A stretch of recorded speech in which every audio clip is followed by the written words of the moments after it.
Stepmom demanded I pay $800 rent, so I evicted her 2 freeloader kids, and took back the 1.2 Amar's house. My grandparents secretly left me. $800 a month, Tyler, and that's me being generous. You've had a free ride long enough. Excuse me? My voice cracked mid-word, more from shock than fear. This is my house, Karen. She scoffed, arms folded, pink manicured nails tapping her elbow. Her kids, Austin and Maddie, lounged behind her like smug backup singers, pretending not to listen. Correction, it was your grandparents' house, and now it's our home. Everyone pulls their weight here. You're not special. I blinked. Hard. She really said that. I mowed every inch of this lawn growing up. I fixed the hot water heater last winter. I shoveled snow while Austin sat on his ass playing Xbox. And now you're demanding rent from me? She didn't flinch. Not even a hint of regret in her eyes. Well, your father and I made sacrifices too. You want to stay? Pay up. Dad wasn't even in the room. Typical. Always missing when things hit the fan. The man married her 3 months after Mom passed. It was always going to be Karen's house in the end, wasn't it? But she'd made one crucial mistake. She assumed I didn't know what my grandparents had done before they died. Tyler, 23, the forgotten son. My name's Tyler Grant. I'm 23. I work full-time in IT support and take night classes at the community college just outside Boston. I don't drink. I don't party. I've been grinding quietly since I was 16. Because I had to. After Mom passed, I disappeared in this house. Dad remarried 6 months later. I remember how loud the wedding was, and how quiet my grief became. Karen moved in with her kids. Suddenly, I wasn't family anymore.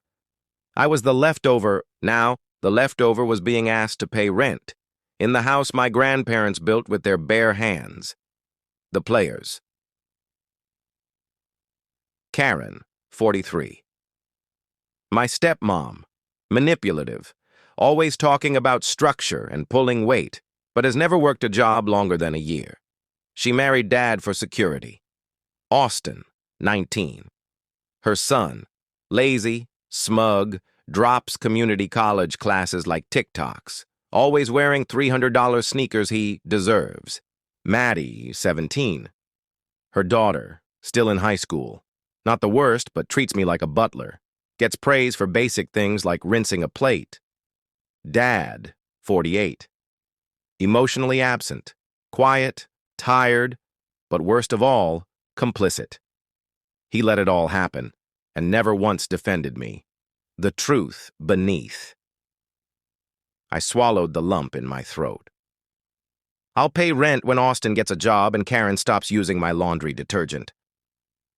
Excuse me? She spat. You heard me. My chest pounded, not from fear, but years of swallowed words crawling out. They all stared.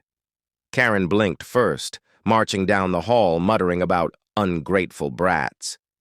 But something inside me had snapped. It wasn't just the rent. It was everything. The way my toothbrush kept getting lost. The time they forgot my birthday. How Dad changed the Wi-Fi password without telling me. The truth? I had let this go on far too long. That night, I sat on the back steps with the old metal box Grandpa had left me. Inside, a sealed envelope, a letter, and a signed deed. The house wasn't just family property, it was mine. Grandparents had transferred ownership into a private trust before they passed. With Amit as sole beneficiary when I turned 21, they knew what was coming.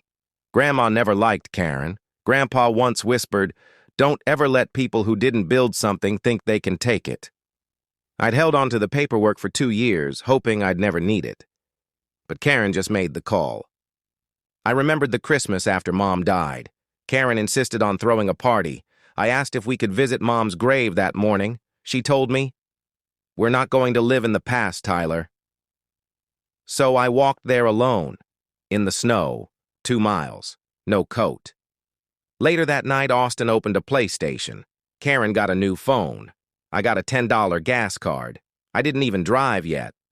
And when I got a full-ride scholarship for coding, Karen said it was probably some diversity quota. I've been silent too long. The next morning, while they were all gone, I made a call to my lawyer, sent over the documents, the title transfer, the will, all legally binding. Then I dropped a note on the kitchen table. Effective immediately, you are all living in my house. Rent is now $2,500 a month. Pay up or vacate in 30 days per Massachusetts Statute 21B. That night was chaos. Karen screamed. Austin cursed. Dad said nothing. Maddie just stood there, stunned. I had printed copies of every document, Grandpa's notarized letter, the trust, the title, all of it. You want fair?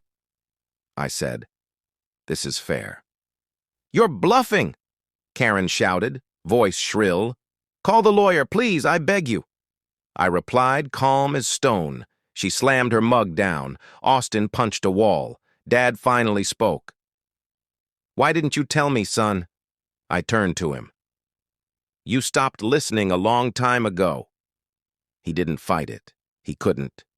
They packed the next week. Karen cried. Austin glared. Dad asked for a minute alone. I gave him 5. Then I locked the front door behind them. The silence was brutal and beautiful. I walked through the house that night like I was seeing it for the first time. Every corner echoed with memory and peace. A week later, Maddie sent me a message. I'm sorry. I didn't realize how bad it was for you. Thank you for not kicking us out that night. I didn't reply, but I didn't block her either. Dad started therapy. He sent a letter, not asking for forgiveness, just explaining. I read it, twice. Maybe that's a start. I'm not angry anymore, but I'll never be invisible again. It's been 3 months. Some mornings I still wake up half expecting Karen's voice echoing down the hall, or Austin stomping down the stairs, complaining about no food in a fridge he never helped stock. But there's only silence now. Peaceful, earned silence. I replaced the broken door handle in the kitchen, the one they always claimed was fine.